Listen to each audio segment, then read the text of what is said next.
Thank you, Mr. Chairman, members of the committee. My name is James Quintero. I represent the Texas Public Policy Foundation. I'm here to testify in strong support of HB 19.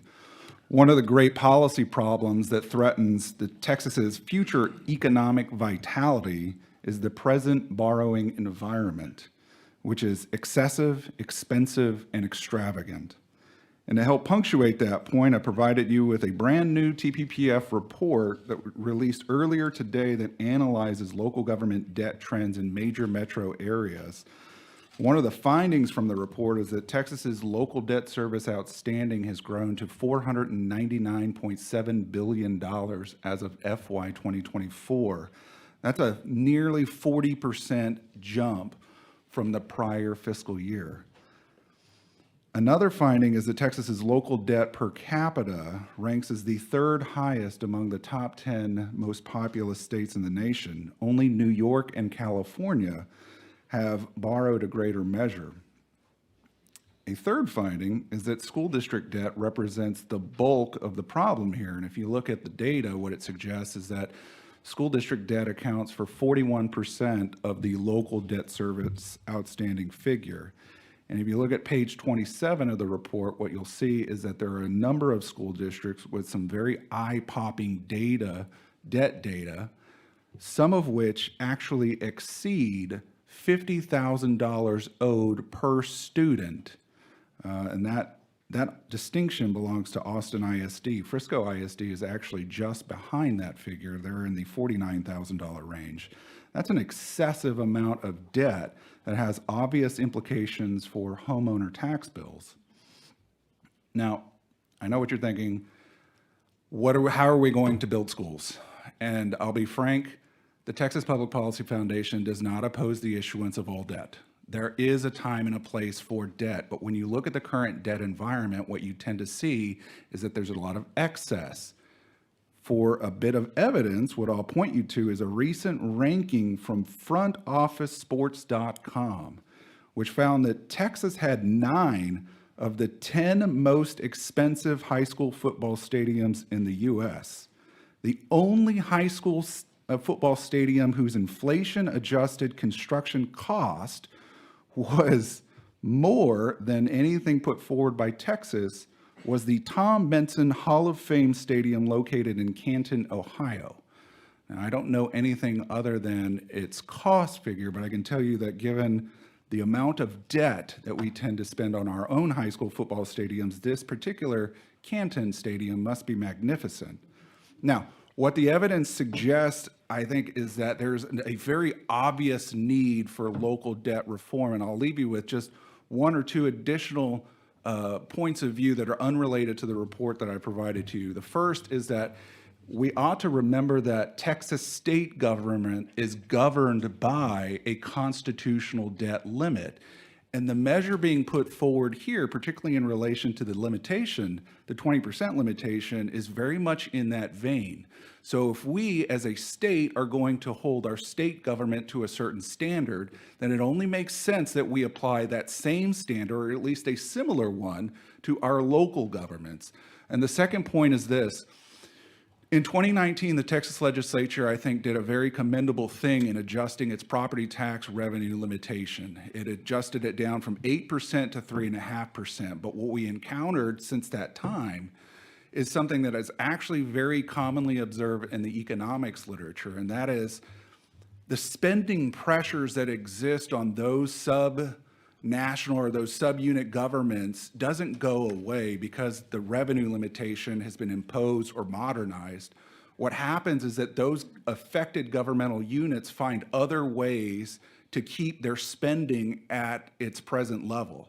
And so what I think has happened in the time since we've modernized our revenue limit is local governments have looked for alternative revenue sources like general obligation bonds and certificates of obligation and other means, right? And so what this debt limitation would do is, I think, amplify or augment the 2019 law and move our system in a better direction that accounts for those circumvention techniques. And so with that, I want to thank you guys for your time. I think this is a very worthy measure, and I hope the committee passes it urgently. Thank you, members. Do we have any questions? Chair Meyer has some questions. No, James, I think you hit the nail on the head. As it relates to the state having our own sort of debt ceiling, that's exactly the thought behind this bill and the policy behind this bill. Can you just speak briefly as to when not only is it the 3.25%, correct, but it's also the compression, as we heard here earlier, that as a result, they're looking for other debt vehicles. Is that your testimony here today? Yeah, I think it's one of the very unfortunate occurrences over the last couple of years is the fact that the legislature has stepped up in some rather meaningful fashion and reduced property tax bills either through compression or homestead exemption. What we witnessed over the last 2 years, though, is opportunistic local governments taking advantage of that moment to raise rates, to propose large bond measures, or to issue certificates of obligation, all of which had the effect of eroding that property tax relief. If you recall 2 years ago when the legislature passed that historic measure, everyone in the state was supposed to enjoy at least $1,300 of tax savings. Now, I don't know about you guys, but my tax bill is nowhere near that level. In fact, if anything, my tax bill today is higher than it was in 2023, which suggests that there has been lots of activity at the local level to, again, try and maintain spending at an artificially high level. And we have seen some problems in that area, correct? We've seen some abuses, and we're not at all saying everyone is a bad actor, but you do have it here or there. And could you just, I don't think a number of the members on the committee now were on in last session when there was an issue in Amarillo. Are you familiar with that issue? So I believe it was in November of last year, I put together a short little article on texaspolicy.com walking through some of the instances of abuse as it relates to certificates of obligation. And what I did is I tried to provide some very detailed information on what I observed, one of which was the city of Amarillo spent $8.15 million on a water park. Some other instances where the city of Denton proposed a $120 million city hall. Farmers Branch proposed a $10 million library. These aren't items that, minus the water park, these aren't items that I think are too far out of the norm, but they would ideally be put before voters and not be captured or bought with proceeds that have not been voter approved. And so, those are just a few instances.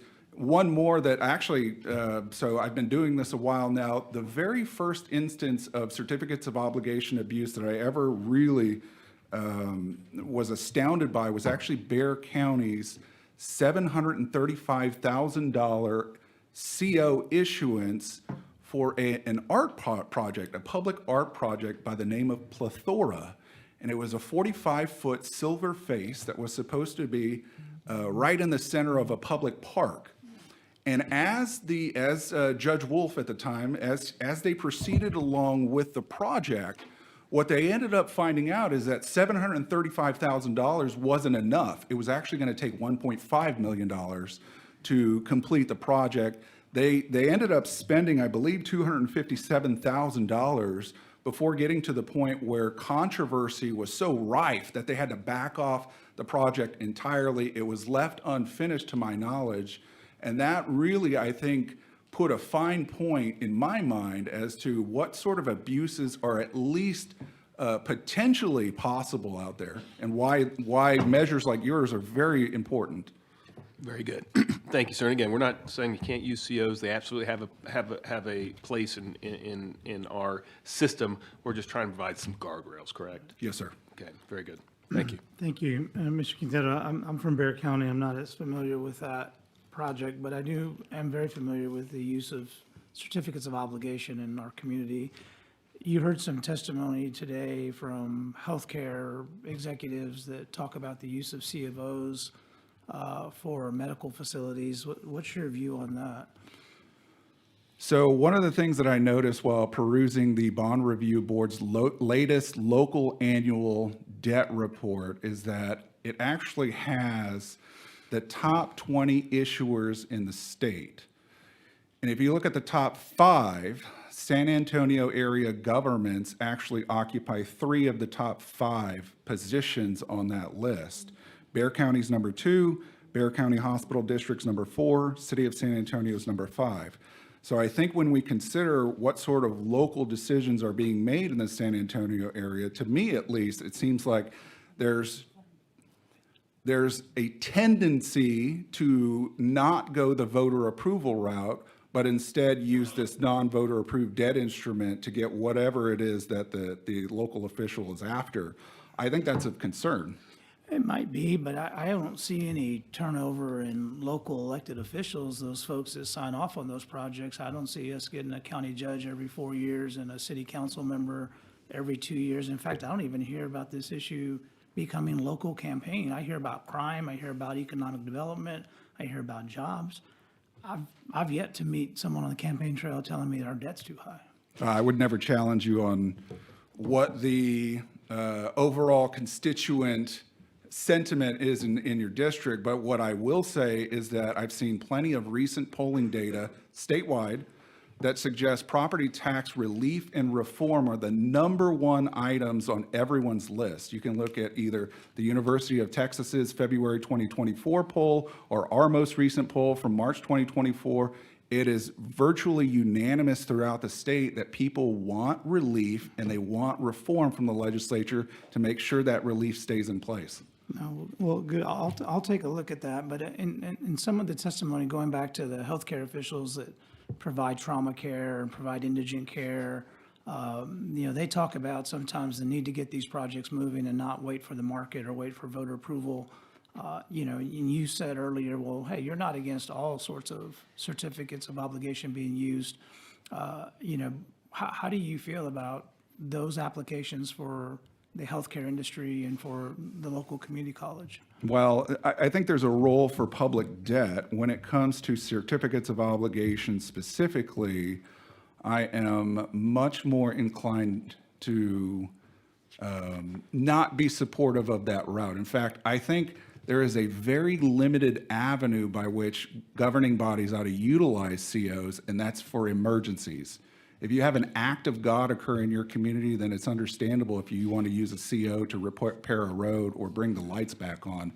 Otherwise, I think everyone ought to go to the voters, period. Got it. And so I'm looking at your report, and I'll continue to look at it, but when I look at the reference you made about the city governments with the highest issuance of debt, there's really only 8 counties that are referenced in this chart. And so looking on the low end of the spectrum here, there's, a $4,000 per capita debt. And so that doesn't reflect the remaining counties that didn't make this chart. And so is this just something you see more it's more profound in larger counties? I don't see small counties on this list. No, you're right, sir. Unfortunately, due to bandwidth limitations, we had to limit our analysis to the top 10 largest cities, counties, and school districts of 30 jurisdictions in total.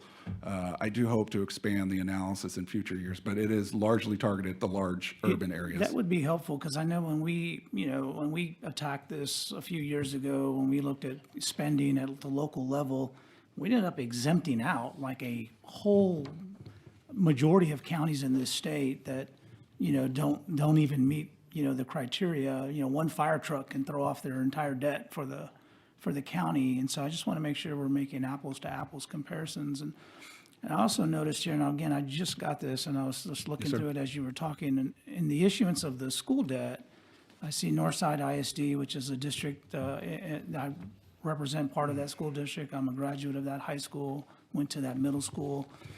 And I didn't see on your chart, if you were doing any comparative debt analysis for charter schools. Is that something you look at? No, for the purposes of this analysis, we solely looked at those entities that sought after voter-approved initiatives and other public debt. So the last time I looked at it, I thought charter schools carried about $4 billion in bond debt, and that's a pretty good amount of money to not make your report. Is that just a bandwidth issue or something that maybe you might want to consider taking a look at? Certainly take a look at it. I'm just curious. I mean, now that, schools have the ability to build facilities and so forth, where that trajectory is going to go and whether or not we should be paying attention to that as well. Well, anytime a governmental unit or a quasi-governmental unit spends money, it's of interest to us. But when you look at the size and scope of both taxes and debt in relation to the school district environment, it's very clear that traditional school districts are the big problem. And so that's why this analysis largely only focused on those types of entities, because that's where the problem is. Perhaps, and maybe I might do my own homework, but I think if the public school districts are the real culprits here, I'd just like to see that ratio to other schools that have the ability to issue debt as well, because in the end, we're all accountable for it, right? That is a state obligation ultimately, and so we might want to just look at that as it relates to our side of the ledger. Yes, sir. One other thing I'll note is that I strictly went off of population size. So it turns out that the 10 largest school districts by enrollment were only traditional school districts. But to your point, I think it is a fair assessment to include some additional context as well. Right, and I just being an old retired linebacker here, I'll say we do spend money on our stadiums, but we have more quarterbacks in the NFL than any other state in the country. So thank you. Members, do we have any questions for Mr. Quintero? Chair Turner has some questions. Thank you, Mr. Chairman. In your testimony, you noted that in your analysis, school districts are the largest share of overall debt. Yes, sir. About 39%. 41. Okay. The handout, 41%. All right. The handout says 39.1, but Is it, so the It's top close. portion is principal only, and then it transitions into principal and interest. And when you look at principal and interest, got it's it. 41%. Got it. Okay. That makes sense. And I think you said something like, yes, school districts need to build buildings, but I think then you pointed to some of these football stadiums that have made some headlines. And look, I'll be honest, I share your concern about some of those, shall we call them vanity projects, that you see really, really extravagant football stadiums that, grab headlines, But I would imagine that if that 41% or the $130 billion in principal debt that your analysis shows, I would imagine that's a pretty small percentage of that $130 billion. Is that fair to say? I'm sorry, sir. Can you repeat that? The Oh, several yes, football yes. stadiums you singled out? Yes. I would imagine that even though individually those Yes. may have eye-popping price tags, that's a relatively small percentage of the total $130 billion in school district debt. I think an individual project is certainly a very small portion of the overall problem, but it may be indicative of a mindset that is very much at the center of this measure. Sure. So, let's talk about that for a second. So, I'm thinking about my school districts and recent bonds that they've gone out for. So, some of those have been to replace elementary schools, build new elementary schools for, replace a school that's been there since the 1950s. Some of it has been to, build out career tech facilities in response to the legislature telling districts we want you to prioritize career tech. Some of it has been to replace aging school bus fleets. Just we need new vehicles, just like we got to buy a new car, from time to time. So how do you balance, the goal, if it is the goal, to say, we're not comfortable with some of these really extravagant ticket items that we've seen, throughout the state occasionally, with allowing school districts to still be able to fund their basic needs in terms of infrastructure, whether that's facilities or things like school buses, or in a lot of times it's just rehab. It's replacing old HVAC systems. In older buildings. So how do you balance that to where we don't just kill everybody with this bill and say you can't build anything, you can't buy anything because someone built a football stadium? That's what I'm concerned about. No, that's a very fair point, sir. Couple of things I'll note. I'm old enough to have been around when Travis County District Court Judge John Dietz noted in a finding of facts that school districts were utilizing, in some cases, and this is back in maybe the early 10s, school districts were utilizing INS proceeds for things that would have traditionally been paid for with M&O monies, things like, and I believe this is a direct quote, school buses and technology. So over the last decade or so, probably 15 years, because wow, we're 2025 now, But over the last little bit, what I think has happened is there's been a mindset shift in our school district appropriations process where things that were ordinarily bought for out of the operating budget have now somehow wiggled their way into the INS side of the ledger. And that problem has been exacerbated in my mind by the institution of a 2.5% revenue limit on school district spending without all of the necessary accompanying reforms that should have come with it, things like this debt limit measure. So I think there's been a shift in how we think about things. I'll also note, though, there's a really interesting phenomenon, and Round Rock ISD is a good example of this. In November of last year, they pitched a $1 billion bond, except this bond was not to build any facilities. It was to pay for leaky roofs and AC units and upgrade different furniture items. Okay, we have a maintenance and operations budget that should have been paying for those leaky roofs and those broken AC units. And yet, again, there is a tendency among these school districts to shift those expenses to the debt side.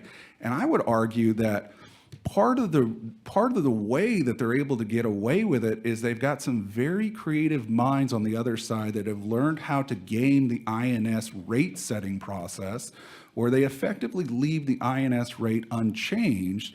And as values have risen and risen and risen over the last decade, those stagnant rates paired with the rising values have really reaped them a tremendous amount of money with which they're able to either build debt capacity to build in these extra, I believe a prior witness said the maintenance bond package, things like that, or do some other creative things. So I think it's a mindset issue as well as some creative financing mechanisms that we're seeing that are exacerbating the debt issue.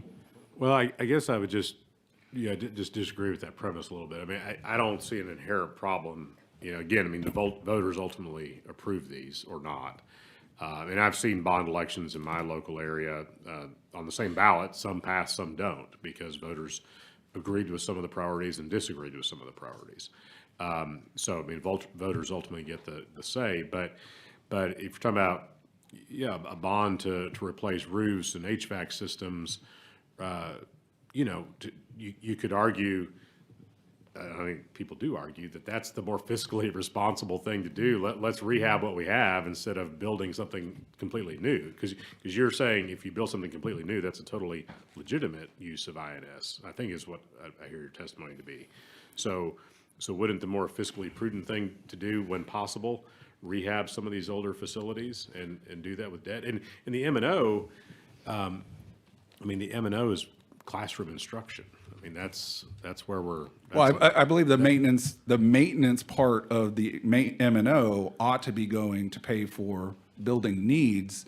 Now, if a district did not want to go that route, what I would also advise is that school districts statewide are sitting on about $17 billion in excess rainy day monies. Basically, they have savings accounts, fund balances.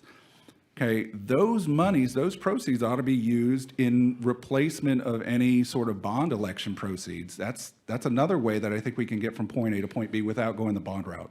Well, and I know this in the two districts I represent, they've tapped into their fund balance in this fiscal year just to offset the fact that school funding hasn't increased in 6 years.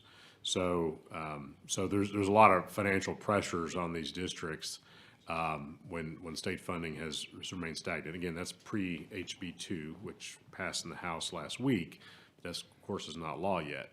And so, I think there's a lot of competing pressures for a limited amount of money. So I take your point on the football stadiums, but I worry about a sweeping change that's going to affect a lot of other aspects of ultimately how we educate 5.5 million kids in the state. If I can just add one more point, and then I promise to be quiet. There is a bond proposition down in my neck of the woods. It's not my district, but it's a neighboring district where the school district is preparing, well, they are in the process of asking voters to approve a single facility with a $400 million price tag. This is one high school for $400 million. That's principal only. When you add the interest component, you're talking about $775 million for one single high school that will accommodate 2,800 students. So it's not just the excess in the football stadiums that I think we have to battle against. It's excess in our traditional schoolhouses that I think we all agree on. But there's an environment there that we need to tackle as well, and I think we get there with this comprehensive measure. Okay, I'm going to go to Representative Hawkins has questions. Thank you, sir. Wow. I want to be real direct. Yes, ma'am. Since you know now that Bexar County is foolish in spending money, do you have time to come to my office so I can learn about some of these vanity projects? Ma'am, I am at your disposal. Okay, let's do it so we can get people in check over there. Yes, ma'am. All right, thank you. Thank you. Vice Chair Bernal has some questions. So I'm wondering where, because you're talking about schools and education in particular, right? Yes, sir. And so there's a variety of factors at work here. One is Chairman Turner's point, which is that we haven't touched school finance since 2019, right? That was the last time a large comprehensive measure came through, correct? Has there been a smaller measure? The answer is no. So there hasn't been a smaller measure. And then the second part is you haven't mentioned inflation at all in this conversation. And so I'm wondering where that fits, because I understand you can point to one high school, and I don't know the particulars of the project, but you know, even in San Antonio, for example, I know for a fact that it costs about $2 million to repair, not replace, but repair an HVAC system. I also know that it costs about $6 million to repair a roof. And so I'm just sort of, it sounds to me like you're saying, look at how creative these folks are being with their money, because they're sitting on all of this excess property tax dollars, but I don't think there's one district that would, there's not one district that would say that's been their experience. They haven't received an increase in funding since 2019. They're dealing with tremendous inflation, right? Their teachers are not swimming in cash. In fact, they're leaving by the droves. So tell me how what you're describing, how that can be so different than every other experience we've heard from the schools, because I think that the part of this that I am most concerned about is that piece. So where does inflation fit? And what kind of experience do you think schools are really having in light of that? Well, that's a good question. And let me just shift just a little bit for 1 second. A second. While I was listening to some of these taxing units come up and express their story, one of the things I did is I looked at the City of San Antonio's comprehensive annual financial report, because I wanted to see the data. I didn't want to necessarily accept whole hog the testimony being offered. And so let me just share with you some of the data, and this is publicly available. Anybody can check this data. What it shows is that the City of San Antonio has not reduced its INS rate for the last 10 years. In fact, from 2014 to 2013, it has maintained a 21 cent per $100 of value INS tax rate. Now you may think, well, what does that mean? Well, when you pair a stagnant rate with an increase in values of 89.9%, you can imagine what that means for the average homeowner. Again, when your rates are stagnant and your values are soaring, your bill is going to go up. Now, you're probably thinking, but they had lots of needs. Well, the CAFR also has population data, and what the population data says is that from 2013 to 2022, the City of San Antonio only increased in population size by 5.1%. 5.1%, 90% increase in values, stagnant rates. One of the effects of that is that the use of GOs, COs, and tax notes, all of the bonded indebtedness, increased by 80%. That doesn't include operating budgets or any of the rest. That's just how much debt did that entity accumulate. Okay, this is just one entity. But I would suggest to you that the fiscal habits put on display here to some extent manifest throughout, because there are no real meaningful spending or debt limitations in place to rein in the bad behavior and force tough decisions. Okay, so two things. One is the argument you're making is that somehow the elected officials in San Antonio caught sort of like a spending virus, and by being in proximity to one another, it sort of infected them and sort of caused a culture of overspending, as if they talk to each other that much. You also know that there's 17 school districts in San Antonio, right? Which are far too many. I agree. You and I are on the same page about that. The second, though, is that I appreciate that high-level analysis, and I'm not going to debate with you too much about it. It didn't answer my question, though. And my question was, is the situation you're describing, is that the lived experience of the districts in the city? Because what you're saying is you're painting a picture of excess and irresponsibility. And what I'm saying is, how does that translate to the lived experience of the districts? Because we haven't heard that in any meaningful way one time. There's clearly a disconnect. And I'm asking you to make sense of it. Putting your political philosophies aside, how do we make sense of that, right? Because this is testimony, because we're trying to make a decision. And these two things could not be further apart. Well, one factor that is both on display here in the city of San Antonio as well as in the school district realm is, I think, local governments have got it in their mind that they're supposed to be doing everything under the sun except those core functions that we all agree they ought to focus on. You see this with home rule municipalities, you see this in school district programming, right? There's lots of different things that will stretch their resources and put them in a position to where now they turn to the legislature and say, we don't have enough money to do all these things. Well, it's because you're doing so much. I think we need to get back to a place where we're focused only on core functions. Okay, that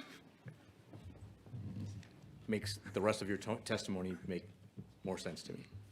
All right, Thank you. thank you. Do we have any other questions? I appreciate that. Ms. Quintero, thank you for coming.